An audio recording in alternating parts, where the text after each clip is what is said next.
Hello everyone, it's Sarah here, the Tudor Travel Guide, and welcome to this month's Tudor Talk. It's great to be back. This is the fourth in our series now.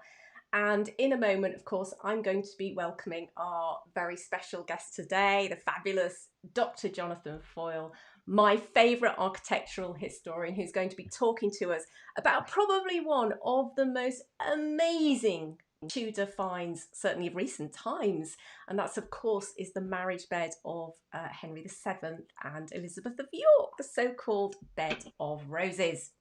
So for those of you who don't know me, who are perhaps coming here for the first time, as I said, I'm the Tudor Travel Guide. I run the Tudor Travel Guide blog and the YouTube channel by the same name, which you're watching right now, and also a monthly podcast called The Tudor Travel Show. So, as I say, in a moment, we're going to go over and we're going to be talking to Jonathan. He's waiting to join us just in a second. But before we do that, a couple of things. First of all, do hang on to the end of today's chat because I want to let you know about a very special event that's coming later on in October when I'm going to be launching my virtual tour of Tudor London series, which has been, oh my goodness, it's been the biggest project, technically speaking, that we've undertaken here yet at the Tudor Travel Guide, and the most ambitious by far. So I'm really excited to tell you about that and how you can make sure that you catch up with the screening of the first episode. And now, as ever, I want to see who's joining us, who's in the house today. So we've got Jamie, so excited to watch. Hi, Jamie, and some old friends. Hi, Nina, and Catherine, and Aries, is that right? Aries Rainbow Child. Hi, what a great name. And we have Meg here, and yes, Amanda. So looking forward to this. Hello, everyone. Hello, Amanda. And lovely, lovely Monica from Italy. Hi, Monica. It's great to see you online. Who else have we got? Is it Maya? M-A-J-A. Is that Maya? Have I got it right, Maya? I hope so. And we've also, oh, a Meg. Never catch these. I'm so excited. So you're actually here live. That's brilliant. So yeah, I can see lots of likes coming up. Do say hello as you join the live chat. We've got more people here. Yeah, so we've got Jill and Karen from Northern Carolina. So yeah, let me know where you are in the world. I love to hear where people are tuning in from and what you've been up to today. We've got Kathy from the USA, Iowa. Looking forward to hearing Jonathan speak. He's one of my favourites. Well, you're in great company there. We've got Mary. Hi, Mary from Florida, and Tamara from Hertfordshire. Rainy UK today. It is a miserable day here, so a perfect day to be indoors and talking Tudors. And finally, we've got Jenny and Kathy. Hi, Kathy from Augusta. So brilliant. So there's loads of us online. So well, I think with that then, we could probably just get straight on with our chat today. So just to say, it's obvious that you're all hearing me okay, which is brilliant. I'm going to be talking to Jonathan probably for about 20 minutes or so. I've got some questions that will just warm us up, set some context. Jonathan's given me a few slides, so I'm hoping to be able to show you some images as we go along as Jonathan chats to illustrate what he's talking about. And do, as we're talking, post your questions. After we've been talking for about 20 minutes or so, I'll start looking at your questions and posing them to Jonathan. So yeah, don't be shy, do ask your questions. It's a great opportunity to hear directly from Jonathan. Okay, well with that, I think I'm going to welcome in a moment, Jonathan. Let me introduce him first. So, as I say, many of you will know Jonathan. He's a broadcaster, a presenter, an author, a writer, a draftsman, and a speaker. And recently, I went to Jonathan's to film some footage for my autumn virtual summit. I also found out he was a great cook. So another string to add to his bow. And like me, many of you will have enjoyed seeing Jonathan talk about Tudor history on TV. So Channel 4's Henry VIII, Patron or Plunderer.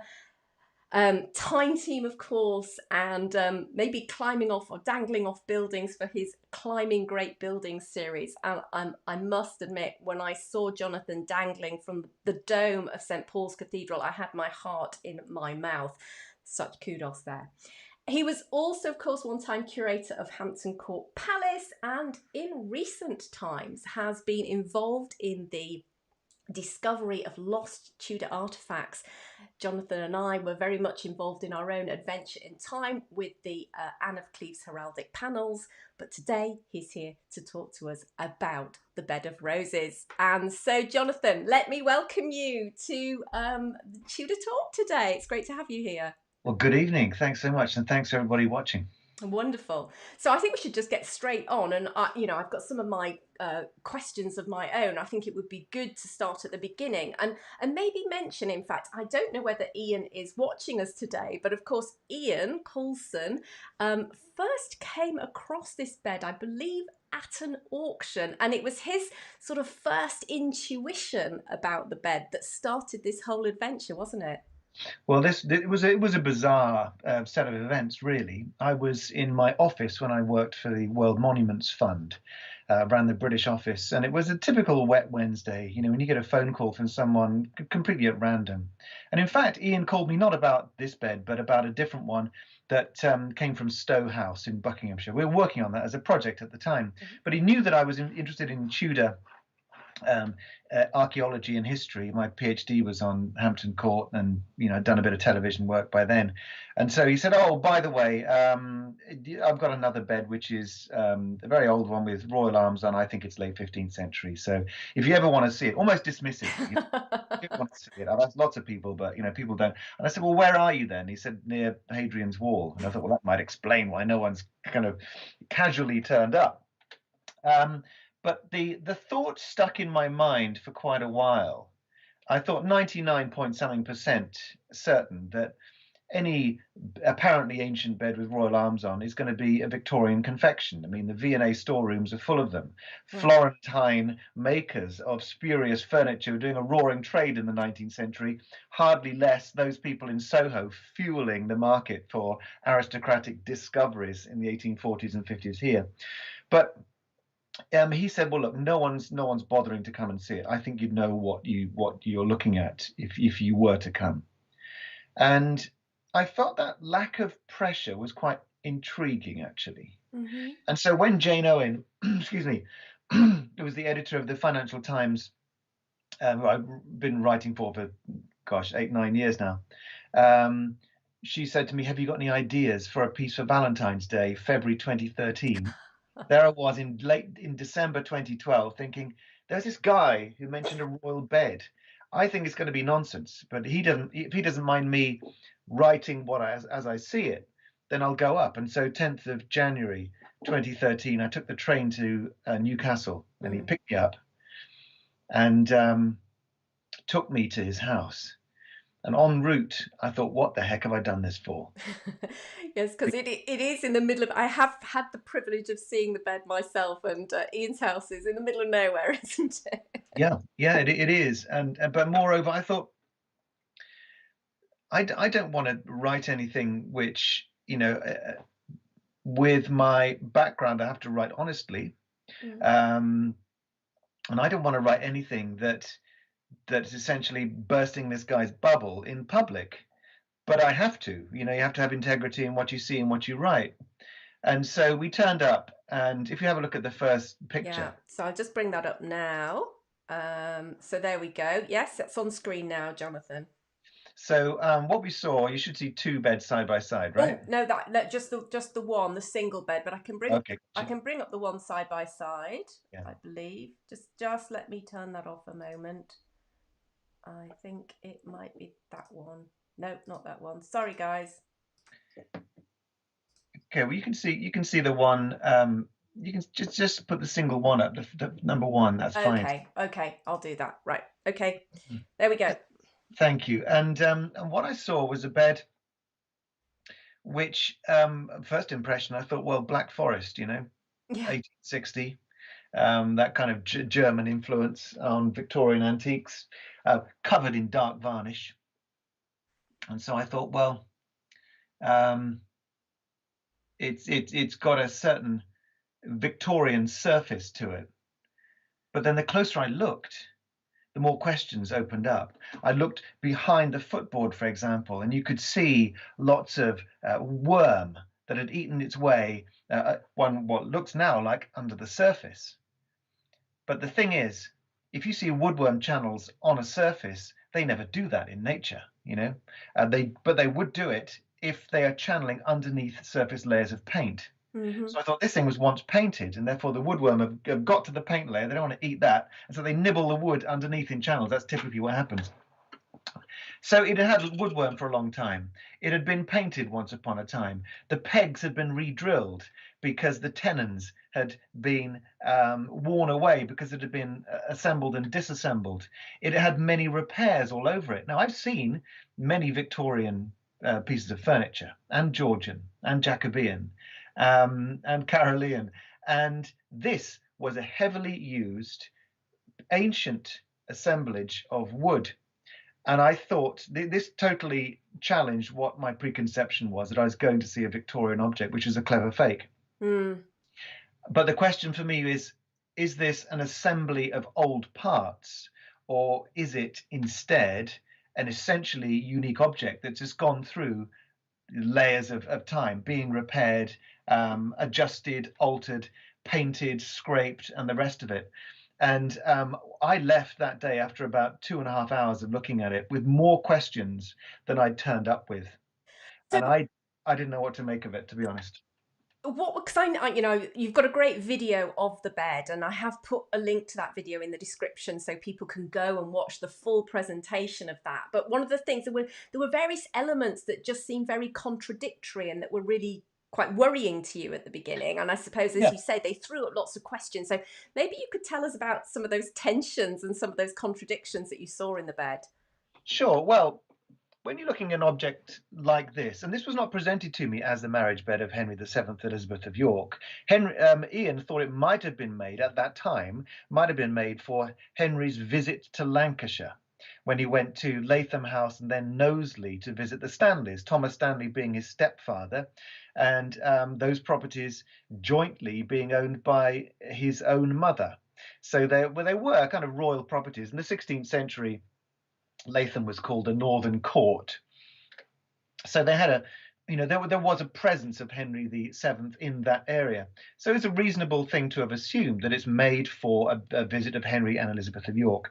But when I looked at the symbolism, you see, I have several hats on. There is a silo discipline of furniture history. But if you're a medieval archaeologist, like I am, most of the early furniture is in fact in situ in cathedrals, great churches, historic houses, like Mm. screens. And so I'm looking at it through that kind of lens, not as a piece of vernacular fixed furniture, but as a fine piece of carving, and trying to identify its place in time. It was for a visit. Several things struck me as odd.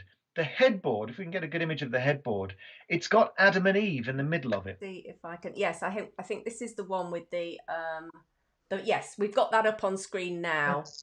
So let me just describe what we're seeing, and these are the things that challenged me on that day. I'm trying to place this object using art history, material culture, archaeology, all of those kind of aspects of training I'd had under my belt at that point. And the Adam and Eve worried me the most because, of course, the way that we think of Adam and Eve is simply um, demonstrative of sin. They represent sin, don't they? The downfall of man. And how can you get a good night's sleep under that duo? I mean, it's like slightly terrifying, really. They have a banner wrapped around them, and in part concealing their modesty.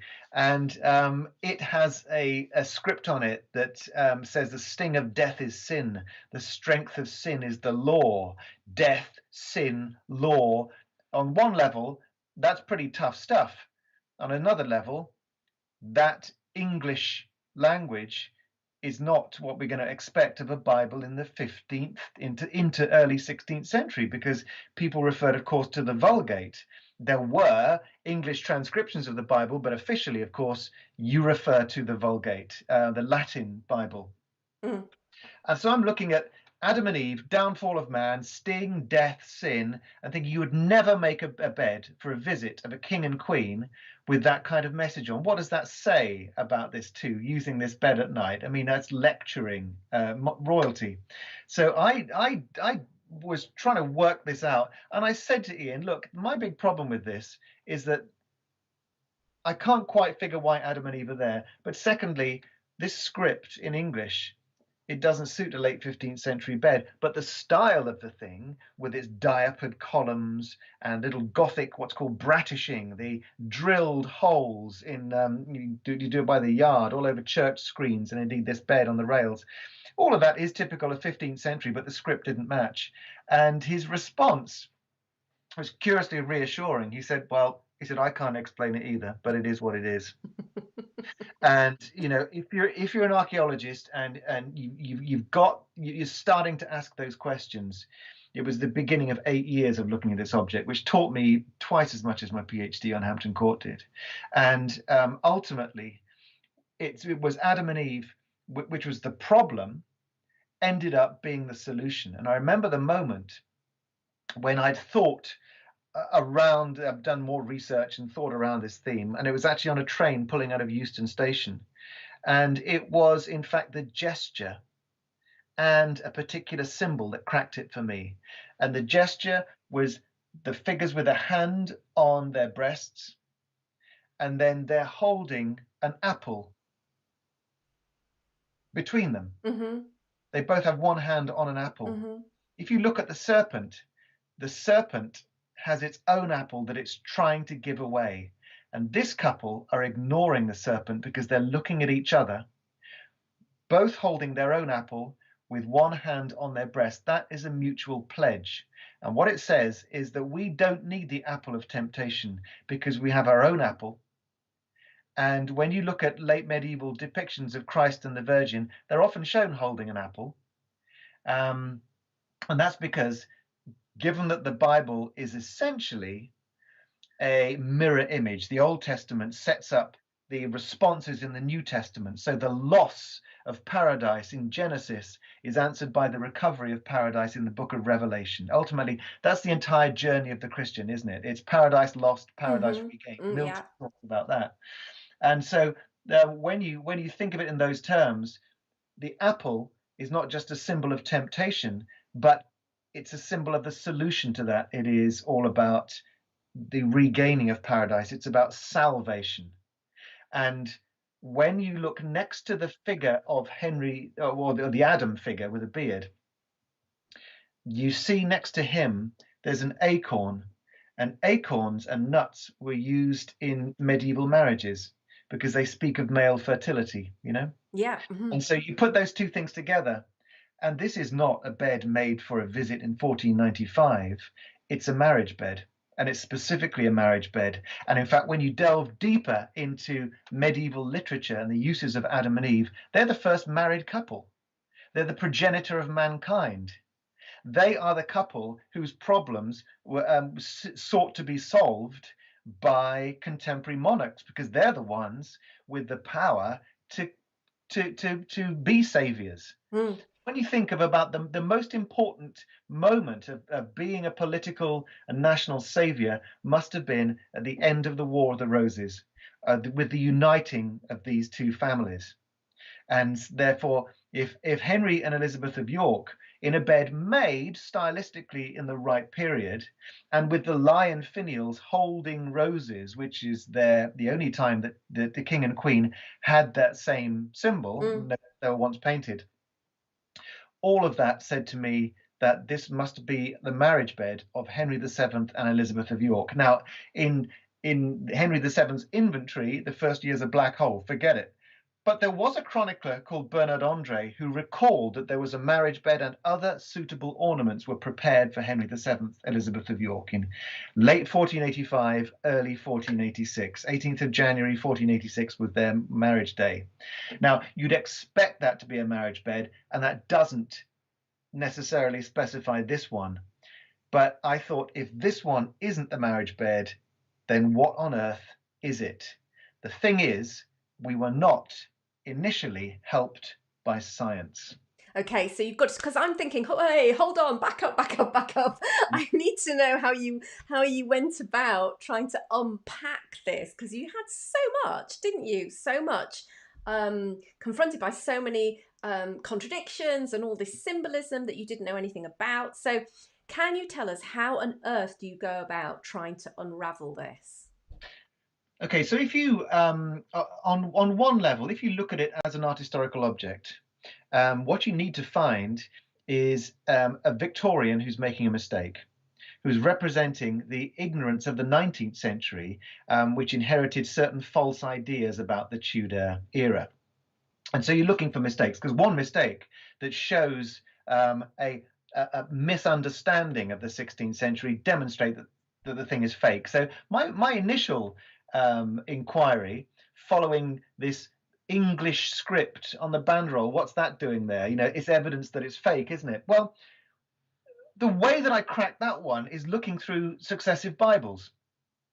And that Bible, which has a specific spelling, is the 1537 Matthew's Bible, which remained current up to 1560 when the Geneva Bible had a slightly updated spelling. Right. And that the difference is the E on the end of the word sting. Uh, Wow, a tiny so little thing. exactly, but it made all the difference because it allows you to put it between 1537 and its use in the Edwardian hard Protestant prayer book of 1549. And so you've got two Bibles, one less well known called the Matthew's Bible, the other one central to court use, which was the Edwardian prayer book, up to 1560 when it becomes updated. Now you think, why would there be an engraved script which talks about that era? It's because there was once a painted passage from the Vulgate which would have said something like, there are several, in fact, there's one in particular, reference to do with husbands and wives in the Vulgate Bible, which this would fit ideally. But there are three similar banderoles on the crests, you see, on top of the bed, which are not incised with script and which were scraped back in the 19th century and then varnished. So similarly, this one on the headboard was almost certainly originally painted with a different script.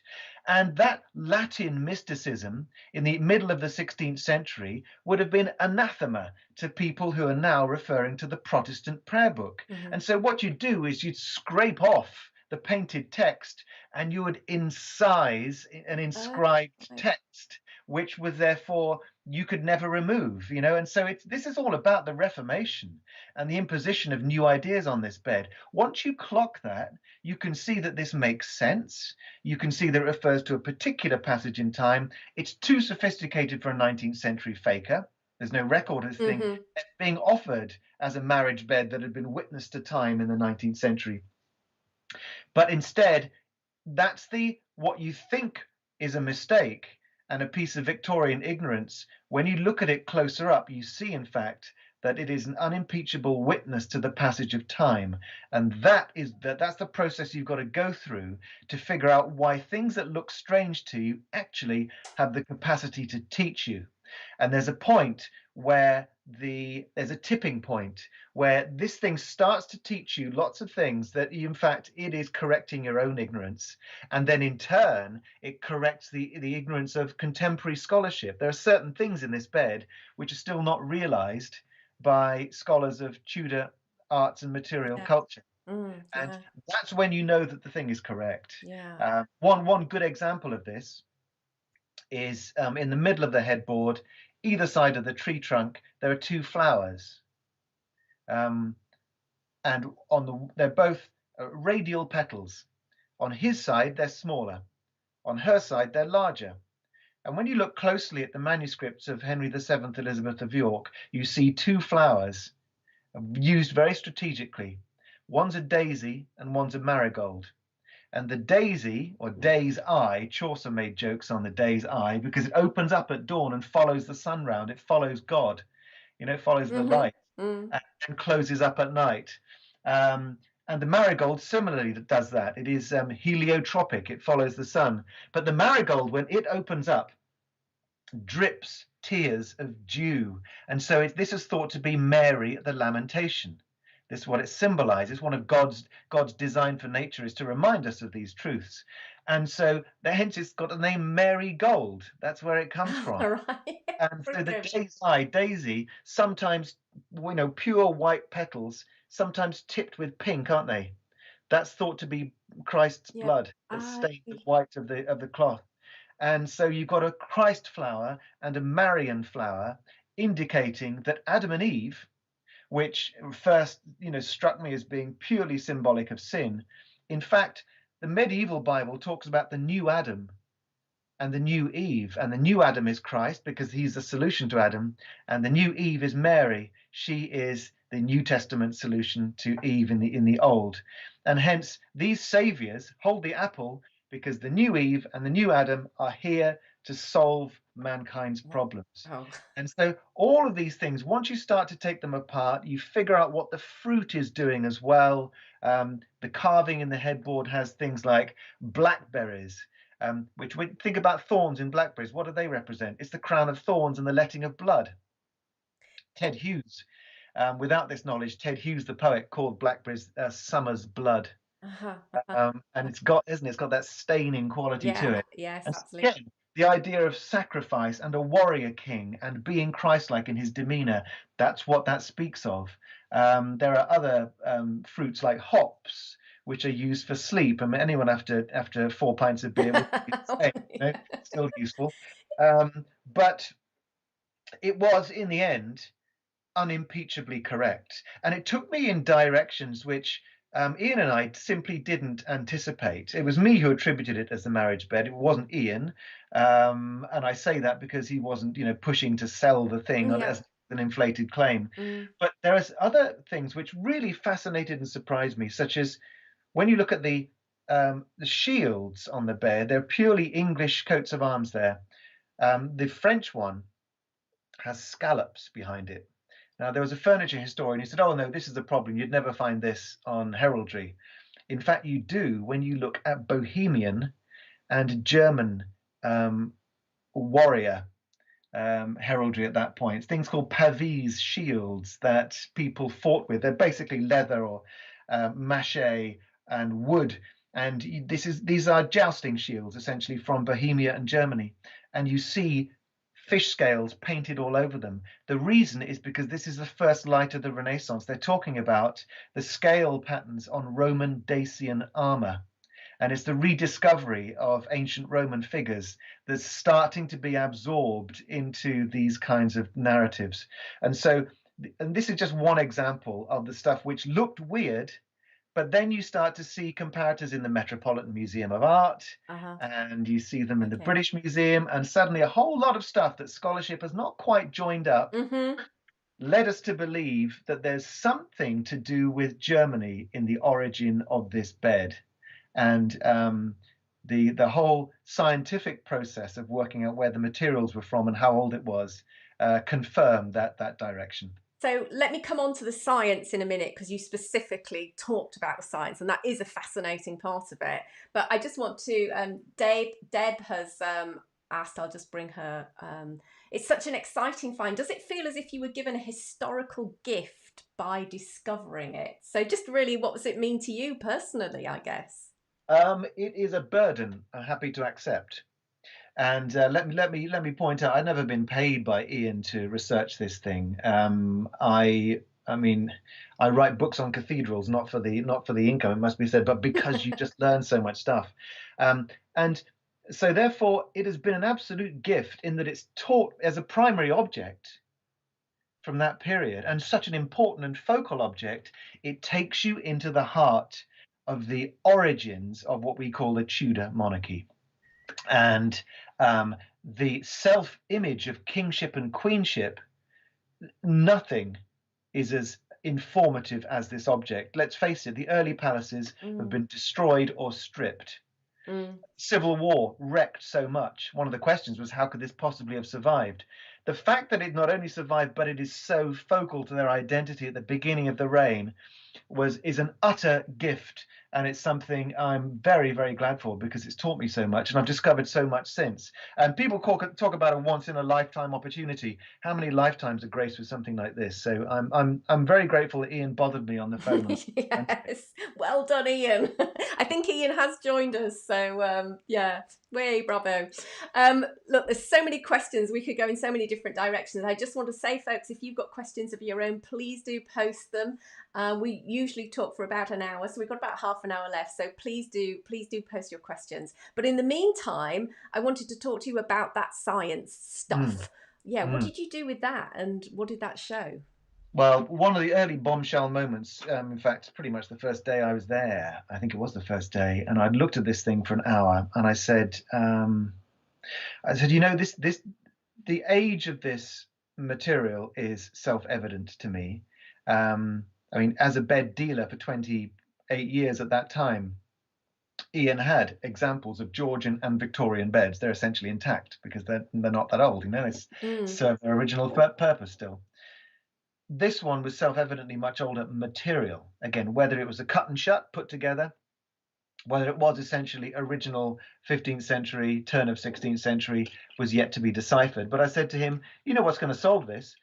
Get some dendrochronology done, you know, the science of tree rings, because you have these climactic patterns represented in the annual growth rings of certain types of tree. And a skilled dendrochronologist will tell you what the latest in the sequence was, not necessarily the felling date, because a certain number of rings are trimmed off to make furniture, of course, so you don't necessarily get the year the axe fell. But if you 10, 15 years or something has been trimmed off the outside, you'll know what we're talking about, that sort of period. Whether it's 19th, 18th, 17th, or 16th, or even 15th century. And his answer really shocked me. He said, "Oh, I've had that done. It was wrong." Say more. Say more. And I thought, "Oh God, what am I doing here?" I said, "What? Tell me. What do you mean it's wrong?" And he said, "Well, a dendrochronologist had it for a number of months, couldn't find a result from comparing it with English or European databases. Eventually, borrowed someone else's database." And found that it matched a stray post in a barn built off the Scottish coast, on the Scottish coast in Fife. And this barn was otherwise made of new German oak in 1808. But this stray post was supposed to be American white oak. You see, it's supposed to match that ring sequence, and therefore this was compared with that American white oak in a borrowed database in a barn made of German oak off the coast of Scotland. Are you confused? Because, Yes, you know, I was trying to completely. make sense of it. But it's basically one stray so-called American post in a barn on the east coast of Scotland, and this apparently matched it. And so the consequence was that this is American oak growing in New York, Philadelphia, that sort of area, New England, and the latest ring is 1756. Ah. Now, if there's one thing that this bed isn't, it's Robert Adam period. You know, it's not something where 20 years has been trimmed off for a 1770s bed. If you're talking about trimming 70 or 80, 90 years off, well, why would you do that and lose 4 inches of oak off the tree that you've taken apart to make it? I agree that didn't make sense as a result. It didn't place it either in the age of Victorian revivalism, if someone could have come up with this apparently painted and stripped and much repaired bed, and indeed iconographically utterly correct in a way that we still don't understand today. Who was this genius? I mean, this would be supernatural if it were Victorian at this point. Or could it be misdiagnosed 15th century material? So we went to several dendrochronologists, some of whom agreed to do it and then changed their minds and refused to provide reports. Most extraordinary. And then we found a dendrochronologist we went to completely cold and said, "Can you just do this object? No past history, just do it whole." And in fact, he went through 13 timbers, not just the 4 posts, but he said that the majority are so closely related to each other that the whole thing could have been made from the same tree. What's interesting is that he did it in 2016, which is after a paper had been published by scientists in the middle of Europe, in the Czech Republic, sort of region, demonstrating that certain patterns in the oak sequence can become confused because the trees were attacked by beetles. Stay with me here. Yeah. When a tree is attacked by a beetle, it interrupts the process of growth. The photosynthesis that allows the tree rings to grow on an average basis is much reduced because the leaves are eaten by these beetles, and therefore you have a contracted ring every certain number of years. In America, that tends to be 3 years. In the middle of Europe, it tends to be 4 years, and this was a 4-yearly interruption. It was a signal within the oak that the thing was attacked by a beetle. It had come from scientists in the middle of Europe because that's where these beetle infestations happen. And that Czech Republic kind of area chimes with some of the iconography on the bed. So that started to make a pattern in our minds that some of the people who are responsible for the design and carving may well have accompanied a supply of oak from somewhere around Silesia, maybe the Polish, German, Czech border, the great forests in that area, and maybe therefore out of the North Sea Hanseatic ports, which supplied so-called Baltic timber to London in that period. Right. And so we had the timber analyzed by DNA. Now, there's a company in Singapore who did the DNA of the Mary Rose timbers to identify genetically what species of oak this was and what subspecies, therefore, which forest it likely came from. And they worked in concert with the University of Hamburg, and they took reference samples from generic American white oak. They took reference samples of Eurasian oak. Every one of the positive samples that came in was Eurasian white oak. And as the second dendrochronologist said, if all of this bed was so closely related in its timbers that it might be from one tree, then one result stands for the whole thing. This was now uncontestably, it was Central European oak, and again, probably from these forests between Poland and Germany. But we're never going to get a date from it because the whole ring sequence has been interrupted. Right. So you can't place it on that chronological sequence. Yeah. But so we knew that the first dendro result was wrong. And then we went to Helen Hughes, who is a paint analyst. And Yes, she spent an entire because I've got career. somebody who's actually asked about the bed colour. So Yeah. I think you're coming on to that. But Jenny's asking, would the bed have been stained such a dark colour? What would it have been like when it was first constructed? So I think you're going into that area, aren't you? Yeah, well, Jenny, thanks for the question. And I'd like you to imagine this. So this dark color is totally absent. Strip it off because that is in fact pew varnish. And we know who put it on. It was a man called George Shaw who discovered the bed in 1842. We may be able to come on to him later. A typical Victorian thing. And the reason Victorians did it, in short, is that Jacobean oak often had a dark varnish on it because Jacobeans had started trading with Japan. Quite remarkable, actually, twist of history this. But Japanese black lacquer is quite familiar to us. That's what the Jacobeans saw, and they really rated this stuff. Okay. And so putting dark varnish on was a way of creating a kind of lacquer effect. And before that, in the 16th century, oak was often left natural. You see this in late 15th century panel paintings with domestic interiors in the Netherlands and so on. But the best stuff was painted. And Helen Hughes went through 230 odd samples, compared the character of the pigments and the binders to late 15th century buildings that she'd worked on. And furthermore, I remember when she called me one day, she was very excited. She said, "Jonathan, I found a piece of lapis lazuli, or natural ultramarine from the caves in Afghanistan, brought to Europe via Venice. Incredibly expensive material. And this she found underneath one of the banners surrounding Adam and Eve." Wow. The general appearance of this thing was a kind of walnut tree color. You sometimes see this in Henry VIII's inventories. So it's a warm sienna kind of color. for the posts. There was other evidence that there is a grey and white marbling effect in panels, and then naturalistic colours for the Adam and Eve, yellow lion, red serpent with its underbelly, quite an interesting one. That not green as you might expect, but it's this serpent is not a normal one. It's a kind of it has a beaked thing. It's like a basilisk. Oh, huh. And so yes, imagine she found blues and ochre yellows and vivid reds and greens in there as well. So it would look like a fairground ride. Wow. Yeah.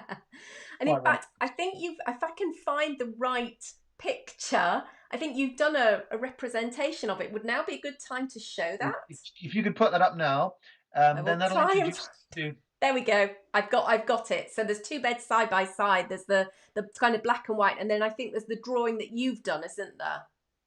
Next to it. Next to it, there's a moody interior, right? Yeah, that's right. Yeah. So that's the bed was set. One of the objections, again, from furniture historians, we went to lots of them and said, "Look, what do you think about this?" And one of the objections was there were never footboards in that period. And I think this is talking about what happens to survive amongst vernacular furniture, because again, as no royal pieces survive, what do we have to compare it with? Another objection is that the beds always had drapes. A canopy bed is designed to have drapes. Mm. And so where is the evidence then that there were rods and hooks and such things for drapes around this bed? Once you figure it's the marriage bed of Henry VII, Elizabeth of York, there is only one place it could have gone, because their marriage was held in Westminster in 18th of January 1486. And the Painted Chamber in Westminster finally burned in 1834, but with 13th century murals recorded by a couple of artists in the early 19th century, one called Stoddart.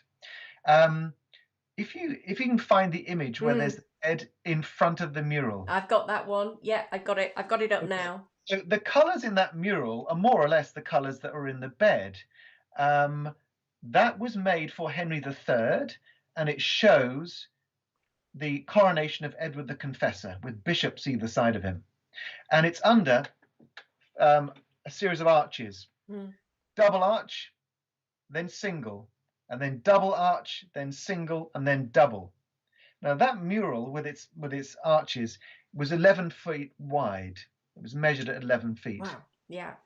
Wow. The thing is that those arches subdivide the 11 feet such that the two outer doubles, being equivalent to the inner double plus two singles, there's a dividing line of the bed being 5'6" wide, exactly sits. Yes. Under those arches, so the shape of those arches determined the width of state beds that were situated in there from the 13th century onwards. So this is a given. The proportions of this bed are given. Furthermore, the 11 feet width of that mural is where there were four posts. I show them as simple grey lines. Henry III had them in green with gold. That's his favourite colour scheme.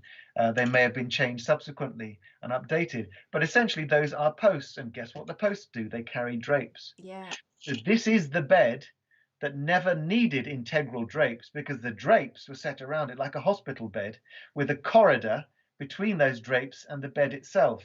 And because the bed, and no doubt its predecessors in that space, all had very fine carving, very vividly painted, you wanted to see that painting. So when the drapes were pulled back, it's the iconography on the bed which caught your eye. And the fact that this does not conform to our prejudices and the 19th century assumption that big beds like the Great Bed of Ware had their own drapes, the fact that this doesn't follow that line, but is, again, has taught us to make sense of this unique space, that's yet another example of how we can put ourselves within that extraordinary innermost sanctum of monarchy in the late medieval palace of Westminster and experience what it was that people were drawn to in this lost chamber. Wonderful, vivid murals from about 1260 talking about biblical kingship. And this bed actually contributes an extra layer to that story. And the whole thing fits so beautifully. There is one detail, if you don't mind me saying it Mm. now. Um, can you see just to the right of the bed as we see it, there's a quatrefoil. Hold on a minute, let me bring it back up again. I had it up for a while, and so there we go. I've got it back up. So to the left of the right-hand post, between it and the bed, there's a quatrefoil, right? Yes. And that quatrefoil leads Yes. into a chapel of St. Lawrence. And that chapel is where compline or night prayers were um, uh, where they were delivered by a priest each night. Now, compline was the last of the cycle of daily prayers, and compline involved Psalm 90, which talks about the crushing of evils. And those evils, in Old Testament Davidian language, the origins of which are no doubt lost in ancient mythology, talks about crushing a small lion and a dragon and a basilisk or cockatrice. And those are the three animals. And you see this throughout Christianity of Christ trampling these symbolic animals of evil in this royal psalm. And what are those characters doing? They have under their feet a small lion underneath Henry, and there's a dragon figure Mm-hmm. on the other side under Elizabeth. And then around the tree is not just a standard snake, it, of course, has a beak. And that's because this is referring to Psalm 90. So imagine we've now got not just the look of this painted bed within its space, but we can actually hear the sound of the priest who is reciting Psalm 90, talking about righteousness, crushing symbols of evil. And you've got the king and queen themselves doing that biblical act. That's just And That's just it is, incredible. I mean, it is so specific to that situation Yeah. that it cannot but represent the genuine experience of 1480s monarchy. Well, I think we've got a couple of more questions come through, so let's see if we can try and get those. This is from Meg. It's a good question. I was going to ask it myself, but somebody has asked it for me, so it's great. So I hope this wasn't already said, but do we know where this bed was until it was stained in the 1800s? So, i.e., how did it leave Westminster? What happened? Yeah.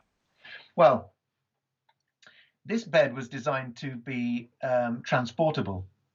There is evidence of within the bottom of the posts little holes where iron hooks and eyes were set in. So you imagine an iron loop and then a hook. Mm. So when you slot the thing together with wedges, you then hook it and the thing can be disassembled, put on a cart and taken from place to place. When you read through Henry VIII's inventories, there are a number of beds of this same width, because no doubt Westminster set a standard whereby transportable beds went into a predictable environment in the different palaces. So this, again, is teaching us of the way in which a mobile court was able to go to places on progress. It happens that in 1495, after the man responsible for the royal bedchamber, William Stanley, was executed, that Henry and Elizabeth of York went to Lancashire.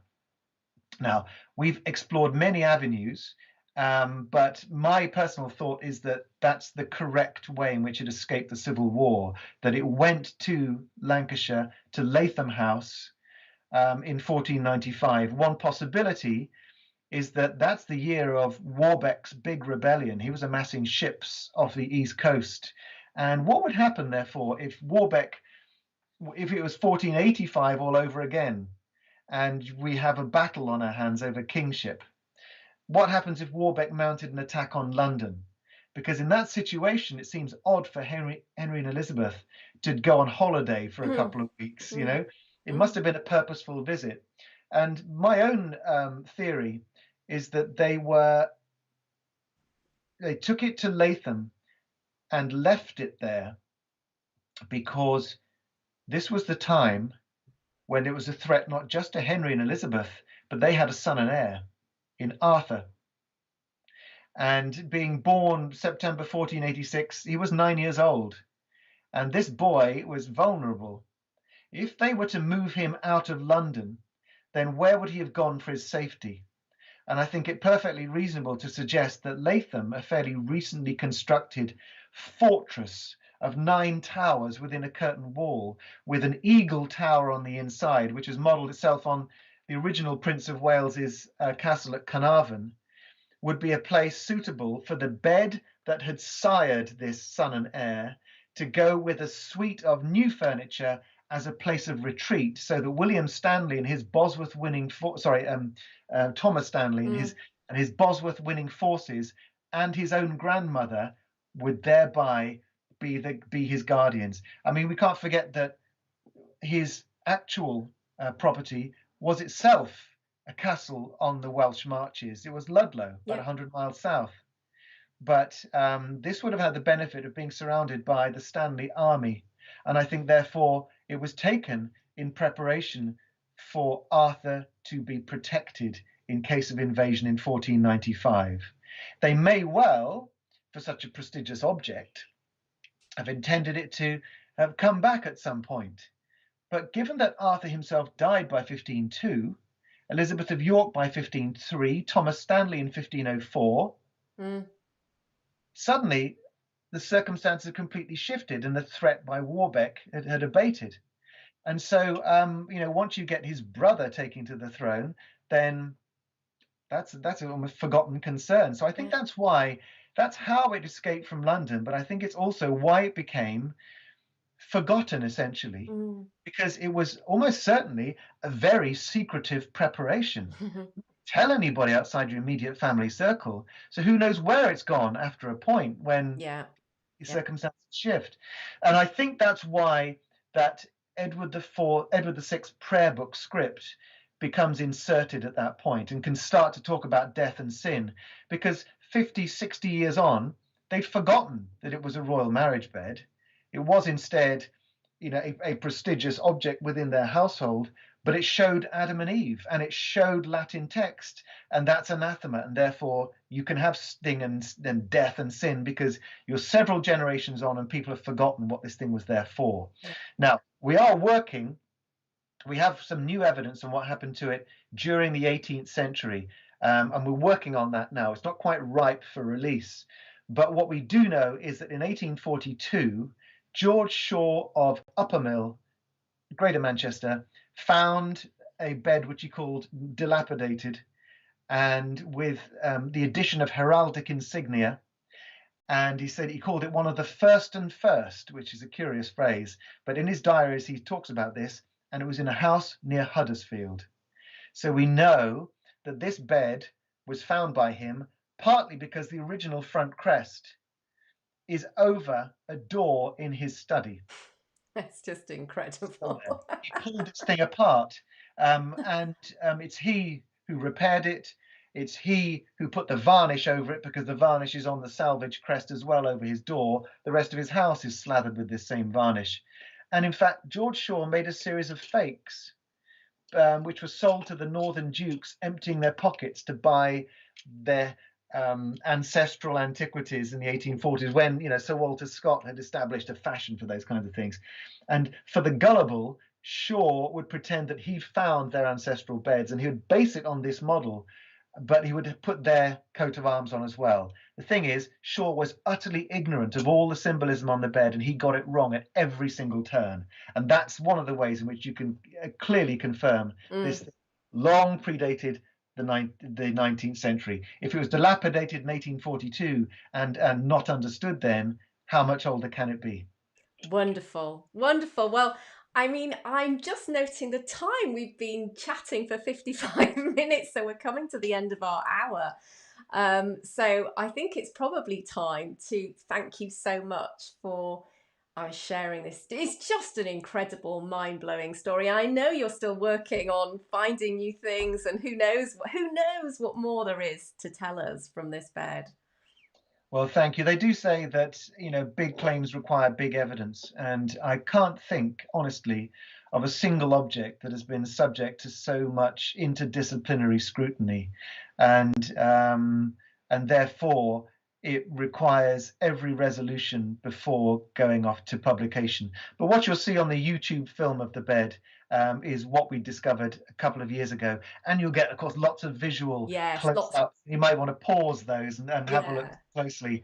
But I do hope that it's going to. I said to Ian quite early on, I think 20 PhDs are going to be minted from this one object, and I do hope, if I have one legacy, I'd like to be able to publish this thing to the extent that it provides the Rosetta Stone, really, understanding what happened after Bosworth and how that dynasty presented themselves on the throne and provided a framework of understanding. Well, that would be a wonderful achievement for a lifetime, wouldn't it, Jonathan? Your work would be absolutely done.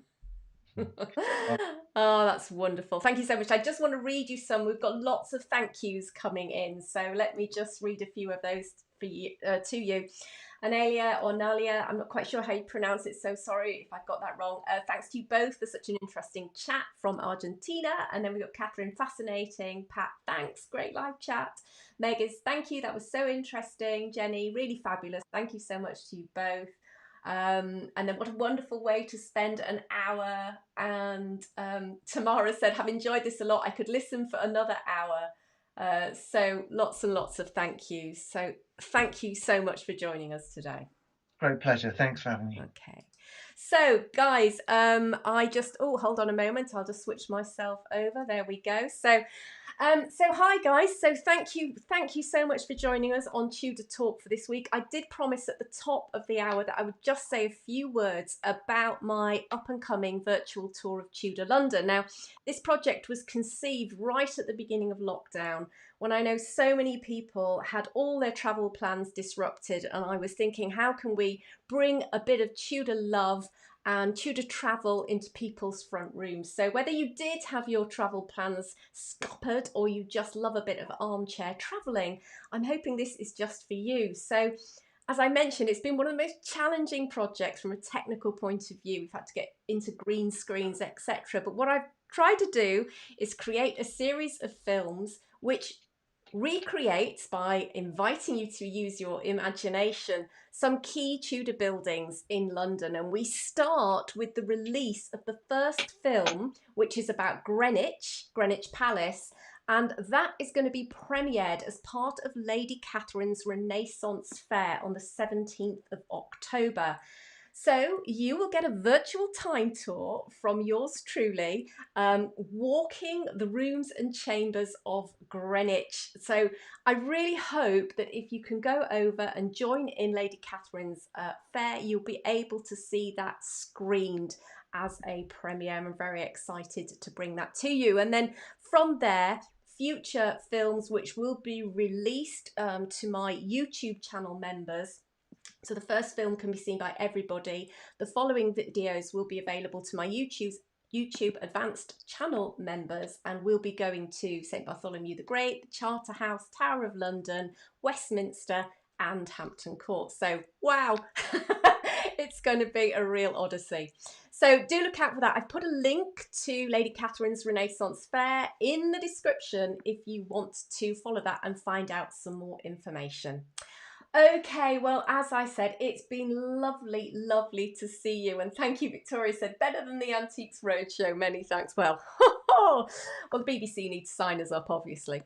But thanks again. And I will see you next month when we have Sarah Gristwood, author, joining us for Tudor Talk. Make sure that you are either subscribed to my blog via www.thetudortravelguide.com or in my various social media channels, including my private Facebook group where I always post about these talks.